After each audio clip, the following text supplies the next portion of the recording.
Hi, this is Priya. Welcome to Today 9 News. జమిలీ ఎన్నికల పేరుతో భారత రాజ్యాంగాన్ని వక్రీకరించేందుకు కేంద్ర ప్రభుత్వం అడుగులు వేస్తోంది అని సిపిఎం రాష్ట్ర కార్యవర్గ సభ్యులు వి ఉమామహేశ్వరరావు ఆరోపించారు. జమిలీ ఎన్నికలే గనుక వస్తే పార్లమెంట్ వ్యవస్థ నీరుగారిపోతుంది అని అభిప్రాయాన్ని వ్యక్తం చేశారు.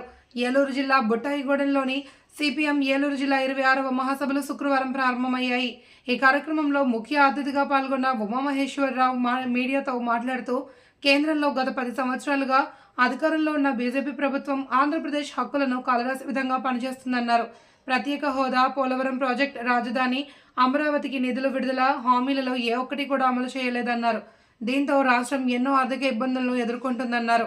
ఇదిలా ఉండగా కొత్తగా జమిలీ ఎన్నికలను తెర మీదకు తీసుకువచ్చింది అని, ఇదే కనుక జరిగితే పార్లమెంట్ వ్యవస్థ నీరుగారిపోతుందన్నారు. అదేవిధంగా రాష్ట్రంలో అధికారంలో ఉన్న కూటమి ప్రభుత్వంపై కూడా ఉమామహేశ్వరరావు పలు విమర్శలు చేశారు.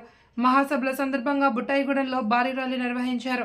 ఈ కార్యక్రమంలో సిపిఎం రాష్ట్ర కార్యవర్గ సభ్యులు మంతెన సీతారాం, సిపిఎం జిల్లా మండల నాయకులతో పాటు గ్రామస్థాయి నాయకులు, కార్యకర్తలు పెద్ద సంఖ్యలో పాల్గొన్నారు.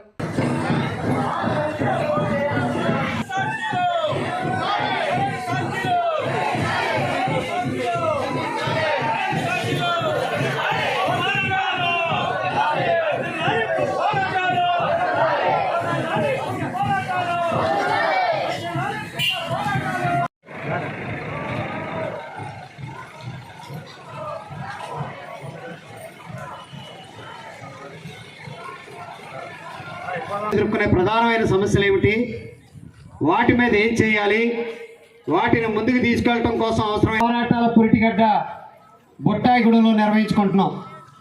ఈ బుట్టాయిగూడెంలో అనేక సందర్భంగా ఈ ప్రదర్శన బహిరంగ సభలు జరుగుతున్నాయి. మహాసభలు అంటే 4 గోడలు జంగారెడ్డిగూడెంలో జరిపాం. అంతకుముందు ఒకసారి జరిగింది జంగారెడ్డిగూడెంలో. జాతీయ విపత్తుగా ప్రకటిస్తే కేంద్రం బాధ్యత. దాని ప్రకారం చేసినటువంటి సహాయంలో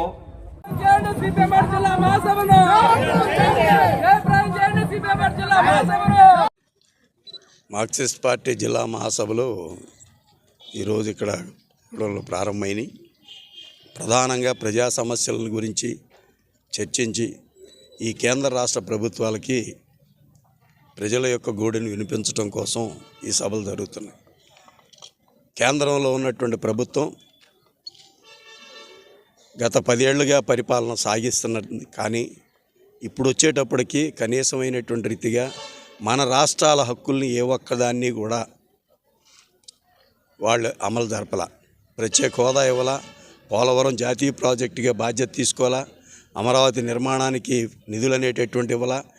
ఆఖరికి బడ్జెట్లో కూడా ఏంటంటే అమరావతి నిర్మాణానికి మేము వరల్డ్ బ్యాంక్ నుంచి లేకపోతే ఏషియన్ డెవలప్మెంట్ కార్పొరేషన్ నుంచి ఆ బ్యాంక్ నుంచి అప్పులు ఇప్పిస్తారట.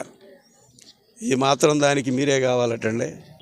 ఈరోజు రాష్ట్రంలో అధికారంలోకి వచ్చిన కూటమి ప్రభుత్వం చాలా వాగ్దానాలతో వచ్చారు. మీ మీద కూడా చాలా ఆశలతో ప్రజలు ఓటేశారు. అత్యధికమైన మెజారిటీ ఇచ్చారు. 124 సీట్లు ఇచ్చారు, 22 పార్లమెంట్ సీట్లు ఇచ్చారు. కానీ ఈరోజు కేంద్రం దగ్గర నుంచి అవసరమైన నిధులు రాబట్టుకోవడానికి ఏమొచ్చిందండి మీకు? మీరు ఏ సూపర్ 6 అయితే చెప్పారో ఆ సూపర్ 6 ఇప్పటిదాకా అమలు జరిపారా? రాగానే వాటి మీద సంతకాలు పెడతా ఉన్నారు. కొన్ని సానుకూలమైన చేసి ఉండొచ్చు, పెన్షన్ పెంచి ఉండొచ్చు. కానీ ఈరోజు మీరు చెప్పినటువంటి వాగ్దానాలు దానికి భిన్నంగా చంద్రబాబు నాయుడు గారి చెప్పదలిచాం. గతంలో మీరు ముఖ్యమంత్రిగా ఉన్నప్పుడు 2000 కోట్ల రూపాయలు మాత్రం విద్యుత్ ఛార్జీలు పెరిగినప్పుడు పెద్ద ఎత్తున ఆంధ్ర రాష్ట్ర ప్రజానీకం తిరగబడ్డారు. బషీర్బాగ్లో కాల్పులు జరిగినాయి, 3 అమరత్వం పొందారు. ఆ తర్వాత ఎవరో కూడా కరెంటు ఛార్జీలు జోలికి రావడానికి సంసిద్ధం కాల. కానీ ఈరోజు మీరు ఏం చేస్తున్నారు? ఇప్పటికీ 13,000 కోట్ల రూపాయలకి పైగా భారం వేశారా? ఇంకొక 5-6 వేల కోట్ల రూపాయలు భారం వేయడానికి సిద్ధపడుతున్నారా? ఎవరి మీదండి ఇది? ప్రజల మీద, చిన్న చిన్న అల్పాదాయ వర్గాల మీద. దీంతో పాటు ఈరోజు మొత్తంగా వచ్చేటప్పటికి చిన్న మధ్య తరహా పరిశ్రమలు కూడా దెబ్బతింటాయి, వ్యాపారస్తులు దెబ్బతింటారు. మీకు ఆ మాత్రం తెలియదా? మీరు ఈరోజు ఉంది మద్యం నియంత్రణ చేస్తామని. ఎక్కడ మద్యం నియంత్రణ? మద్యం నియంత్రణ ఎక్కడా లేదు. మద్యం ఏరులై పారేట్టుగా మీరు వ్యవహరిస్తున్నారు. బెల్ట్ షాపులకి సంపూర్ణమైన అవకాశాలు ఇచ్చారు. ఆఖరికి చంద్రబాబు నాయుడు గారి ప్రభుత్వం పేకాట క్లబ్బులకు కూడా అవకాశం ఇచ్చిందండి. అంటే ఆడండి, తాగండి, ఊగండి అనేది తప్ప ఇంకో రకమైనటువంటి పద్ధతిలో వ్యవహారం అనేది లేదు. అంటే ఈ ధోరణి ఎటువైపు వెళ్తుంది ఈ నడక? ఇదే పరిస్థితిలో వ్యవహరిస్తే మాత్రం మీకు ఇచ్చినటువంటి మెజారిటీ ప్రజలు మీ మీద పెట్టుకున్నటువంటి ఆశలు ఒమ్మైతే దీనికి వ్యతిరేకంగా తీవ్రమైన ప్రతిఘటన ఎదురవుతుంది. మీరు చెప్పినటువంటి ఏ ఒక్క వాగ్దానం కూడా సంపూర్ణంగా అమలు జరపట్ల. ఇక్కడ ఉంది మెగా డిఎస్సి అమలు జరుపుతా అన్నారు. విద్యా వాలంటీర్లు అట్లాగే ఉన్నారు.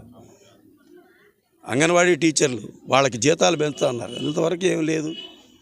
ఈ రకంగా స్కీమ్ వర్కర్లకు సంబంధించినటువంటి సమస్యలు లేవు. అంటే కార్మికుల సమస్యలు లేవు, పరిష్కారం లేదు, ఏం లేదు. రైతులు గిట్టుబాటు ధర వాటి గురించి ఏం ఆలోచించట్లా. అంటే ఈరోజు మీరు అధికారంలోకి వచ్చిన తర్వాత అట్టడుగునున్నటువంటి ప్రజలకి, పేద మధ్యతరగతి ప్రజలకి మీ ప్రభుత్వాల ద్వారా చేసినటువంటిది ఏమిటి? అమ్మఒడి ఆచరణ లేదు, రైతు బంధు ఆచరణ లేదు. అంటే ఇటువంటివి కానీ మనం చూసినట్లయితే అనేక అంశాలు ఈ ప్రభుత్వం అపరిష్కృతంగానే కొనసాగిస్తుంది. ఇదే